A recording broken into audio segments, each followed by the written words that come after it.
বলতে পারি যে কিছুদিন মানে 2-3 মাস আগে সম্ভবত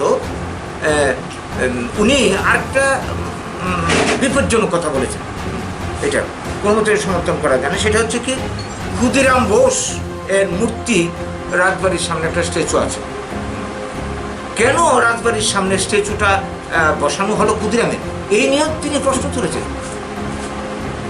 অবস্থাটা চিন্তা করুন, তার স্পর্ধা কত বড়, তাকে ন্যূনতম বুধ নেই যে ক্ষুদিরাম বোস যাদের রক্তে, যাদের আত্মত্যাগে ভারতের স্বাধীনতা এসছে, তাদের কাছে গোটা ভারতবর্ষে আমরা ঋণী।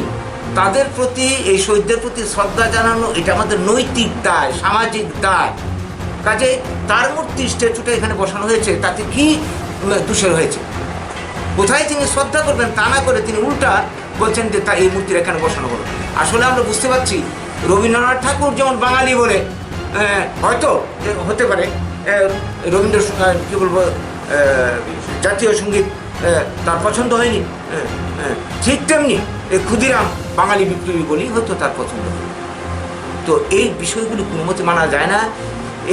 এই ভদ্রলোক মানে ত্রিপুরার রাজবংশের, যে রাজবংশের সঙ্গে রবীন্দ্রনাথ ঠাকুরের এত কি বলবো সম্পর্ক ছিল, হৃদয়ের সম্পর্ক ছিল, এত শ্রদ্ধা করতেন তারা। একবার রবীন্দ্রনাথ ঠাকুর যখন ত্রিপুরায় আসেন, রাধাকিশোর মাণিক্য বাহাদুর খুব সম্ভবত তখন ছিলেন সম্রাট, তিনি নিজে এই রাজ সিংহাসন ছেড়ে এসে রবীন্দ্রনাথ ঠাকুরকে এই সিংহাসনে বসিয়েছেন। এতটাই শ্রদ্ধা করতেন, সম্মান করতেন। এই বংশের লোক উনি আজকে এই ধরনের কথাবার্তা বলছেন, সাম্প্রদায়িক কথাবার্তা পুরোপুরি। তো এটা আমরা মানতে পারি না। আসলে উনার যে কি বলবো মানসিক গঠন আমরা বুঝতে পেরেছিলাম এই যে গত বছরে যখন ত্রিপুরাতে প্রথমবার এসে উনি বলতে পেরেছিলেন, এই সে সম্ভবত বোধহয় কংগ্রেসের প্রেসিডেন্ট নির্বাচিত হয়েছেন প্রদেশ কংগ্রেসের একটা জনসভা ভাষণ দিতে গিয়ে কুইলা জাতি উলু পার্টি, এর থেকে তার মানসিকতা ফুটে উঠেছে। একটা সর্বভারতীয় দলের সভাপতি এরকম বলতে পারে।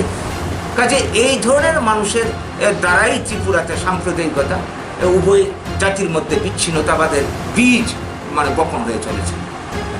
এর জন্য আমরা তার এই মনোভাব পরিবর্তন করুক আমরা দাবি রাখছি, এবং এই বক্তব্য উনি প্রত্যাহার করুন, নইলে কিন্তু আমরা আমাদের আন্দোলন চালিয়ে যাব। এর জন্য আজকে আপনাদেরকে আমরা ডেকে এনেছি। আপনাদের মাধ্যমে আমরা এই বার্তাটা তার কাছে বা তাকে যারা সাপোর্ট দিচ্ছে বা এই ধরনের মানসিকতার মানুষ যারা, তাদের সবার কাছে আমাদের এই বার্তাটা আমরা তুলে ধরতে চাইছি। নমস্কার।